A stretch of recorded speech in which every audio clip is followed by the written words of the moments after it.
எம்பிலிப்பிட்டிய சம்பவம் தொடர்பிலான மரண விசாரணையின் சாட்சி பதிவு நடவடிக்கையை சப்ரகமுவ மாகாண பிரதி போலீஸ் மா அதிபரிடம் ஒப்படைக்குமாறு நீதிமன்றம் இன்று உத்தரவிட்டது. இந்த சம்பவத்தின் போது போலீசார் மீது தாக்குதல் நடத்தியதாக குற்றம் சுமத்தப்பட்டுள்ள 8 பேர் இன்று எம்பிலிப்பிட்டிய நீதவான் நீதிமன்றத்தில் ஆஜர்படுத்தப்பட்டனர். இந்த சம்பவம் தொடர்பில் போலீஸ் ஊடக பேச்சாளர் வெளியிடும் கருத்துகளால் சாட்சியாளர்கள் அச்சமடைந்துள்ளதாக சந்தேக நபர்கள் சார்பில் ஆஜரான சட்டத்தரணி நீதிமன்றத்தில் தெரிவித்துள்ளார். மரண விசாரணைகள் நிறைவு பெறும் வரையில் சம்பவம் தொடர்பில் அவர் கருத்து வெளியிடுவதை தடுக்குமாறு சட்டத்தரணி நீதிமன்றத்தில் வேண்டுகோள் விடுத்துள்ளார். இந்த வேண்டுகோளை பரிசீலித்த நீதவான் மரண விசாரணை இடம்பெறும் சந்தர்ப்பத்தில் சாட்சியாளர்களை அச்சத்தில் ஆழ்த்தும் வகையிலான நடவடிக்கைகள் இடம்பெறாமல் அந்த சந்தர்ப்பத்தில் நடவடிக்கை எடுப்பதாகவும் கூறியுள்ளார். மரண விசாரணையை எதிர்வரும் 13ஆம் தேதி வரை நீதவான் ஒத்திவைத்துள்ளார். போலீசார் மீது தாக்குதல் நடத்தியதாக தெரிவித்து இன்று அடையாள அணிவகுப்புக்குட்படுத்தப்பட்டு 8 சந்தேக நபர்களில் 5 போலீசார் அடையாளம் கண்டுள்ளனர். இதேவேளை இன்னும் எம்பிலிப்பிட்டிய பகுதியில் பாதுகாப்பு பலப்படுத்தப்பட்டிருந்தது.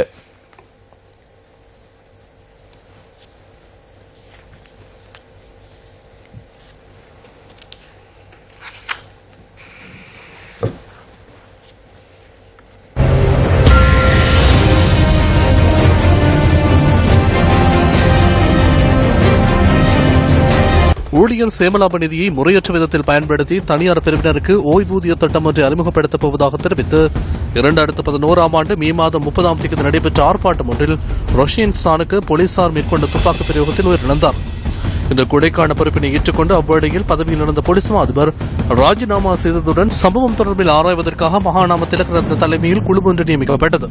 குழுவின் அறிக்கை 1 மாதத்தில் வெளியிடப்படும் எனவும் குற்றவாளிகளுக்கு தண்டனை வழங்கப்படும் எனவும் இதன்போது தெரிவிக்கப்பட்டது. எரிபொருளின் விலையை குறைத்து மக்களுக்கு நிவாரணம் வழங்குமாறு தெரிவித்து 2012ஆம் ஆண்டு பிப்ரவரி மாதம் 15ஆம் தேதி நடைபெற்ற ஆர்ப்பாட்டம் ஒன்றின் போது போலீசார் மற்றும் ராணுவத்தினர் மேற்கொண்ட துப்பாக்கி பிரயோகத்தில் ஆந்தனி பெர்னாண்டோ என்ற இளைஞர் உயிரிழந்ததுடன் 8 பேர் காயமடைந்தனர். இந்த சம்பவம் தொடர்பிலும் விசேட விசாரணைகள் இடம்பெற்றன. 2014ஆம் ஆண்டு ஜூன் மாதம் 12ஆம் தேதி பசியால பகுதியில் போலீசார் மேற்கொண்ட துப்பாக்கி பிரயோகத்தில் இளைஞர் ஒருவர் உயிரிழந்தார். சமஞ்ஞையை மீறி பயணிக்க முற்பட்டமையினால் துப்பாக்கி பிரயோகம் மேற்கொண்டதாக அதன் போது போலீசார் குறிப்பிட்டனர். இந்த சம்பவம் தொடர்பில் விசாரணைகள் இடம்பெற்ற போதிலும் குற்றவாளிகள் தொடர்பில் எடுத்த நடவடிக்கை என்ன? ඕනෑම අපරාධයක් ඉතාම කෙටි කාලයකදී සොයා ගැනීමට පුළුවන් නිලධාරීන් ඉන්නවා. எந்த ஒரு குற்றத்தையும் மிகவும் குறுகிய காலத்தில் கண்டுபிடிக்கக்கூடிய அதிகாரிகள் இருக்கின்றனர். எனினும் பழைய மனநிலையுடன் இருக்கும் அதிகாரிகளின் முறைகேடான செயற்பாடுகளினால் திணைக்களத்துக்கு பெரும் நட்டம் ஏற்பட்டுள்ளது. இத்தகைய முறைகேடுகள் தொடர்ச்சியாக நடைபெறுகின்றமை தவறான முன்னுதாரணமாக அமைகின்றது. ஆகவே பொறுப்புள்ள திணைக்களம் என்ற வகையில் போலீஸ் திணைக்களம் குறிப்பாக 19வது அரசியலமைப்பு திருத்தம் ஊடாக சுயாதீன போலீஸ் ஆணைக்குழு ஸ்தாபிக்கப்பட்ட நிலையில் உடனடியாக செயற்பட்டு அநீதி இழைக்கும் அதிகாரிகளுக்கு எதிராக சட்டத்தை நடைமுறைப்படுத்த வேண்டும். இவ்வாறு செயற்படுவதன் மூலம் போலீசார் தொடர்பில் எழுந்துள்ள நம்பிக்கையின்மையை நீக்கி போலீஸ் திணைக்களத்தை மக்களின் நம்பிக்கையை வென்ற நிறுவனமாக மாற்ற முடியும். පොලිසිය ගැන තියෙන අවිශ්වාසය නැති කරලා විශ්වාසවන්ත පොලිසියක් ජනතාව තුළ ඇති කිරීමේ හැකියාව තිබෙනවා. கொழும்பு காலிமுகத்திடலில் கடலில் மூழ்கி காணாமற் போன மாணவனை தேடும் நடவடிக்கை இன்று முன்னெடுக்கப்பட்டது. எனினும் இன்று மாலை வரை மாணவன் தொடர்பில் எவ்வித தகவல்களும் கிடைக்கவில்லை. கொழும்பு மாளிகாவத்தை பகுதியைச் சேர்ந்த முகமது அர்ஷாத் என்ற 16 வயது மாணவரே கடலில் மூழ்கி காணாமல் போயுள்ளார். நண்பர்கள் சிலரோடு விளையாடுவதற்காக மாணவன் நேற்று மாலை காலிமுகத்திடலுக்கு சென்றதாக உறவினர்கள் கூறுகின்றனர். கோல் பீஸுக்கு வந்து அப்படியே போலையும் விளையாடி கொண்டு குளித்தோம். நான் குளிக்கல, அவர் மட்டும்தான் குளித்தார். குளிச்சு கொண்டிருந்த வாக்கில் போலையை போட சொன்னார். போலையை போட்டு கொஞ்ச நேரத்தால் வாக்க அவரை காணும். நேற்றிரவு குறித்த மாணவனின் அயலவர்கள் சிலர் காலிமுகத்திடலுக்கு சென்று காணாமல் போன மாணவனை தேடும் முயற்சியில் ஈடுபட்டனர்.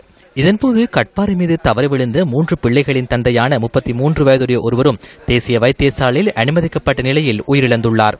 இவரும் மாளிகாவத்தை பகுதியைச் சேர்ந்தவர் என்பது குறிப்பிடத்தக்கதாகும். காலிமுகத்திடலை அண்மித்த கடற்பரப்பு தற்பொழுது கொந்தளிப்பாக காணப்படுகின்றது. இதனை பொருட்படுத்தாது கடற்பரப்பில் சிலர் உல்லாசமாக இருக்கும் காட்சிகள் இன்று பகல் எமது கேமராவில் பதிவானது. காலிமுகத்திடலின் சில பகுதிகளில் எச்சரிக்கை பலகைகளும் பொருத்தப்பட்டிருந்தன. දියනතුරු වීමට கவனையினமே நீரில் மூழ்கி உயிரிழப்பதற்கான முக்கிய காரணமாகும். நீராடுவதற்கு அல்லது நீர்நிலைகளில் விளையாடுவதற்கு ஏற்ற இடத்தை முதலில் தெரிவு செய்ய வேண்டும். குறிப்பாக உயிர் அச்சுறுத்தல் உள்ள இடங்களை இனம் காண வேண்டும். சிவப்பு மற்றும் மஞ்சள் கொடிகள் உள்ள இடங்களை அறிய வேண்டும். உயிர் பாதுகாப்பு வீரர்கள் இருக்கும் இடங்கள் மற்றும் அபாயம் குறைவான இடங்களில் நீரில் இறங்குவது தொடர்பில் கூடுதல் கவனம் செலுத்த வேண்டும். இந்த விடயங்களை அறிந்து கொண்டு கடலுக்கு இறங்கினால் ஏற்படக்கூடிய ஆபத்துக்களை தவிர்க்க முடியும்.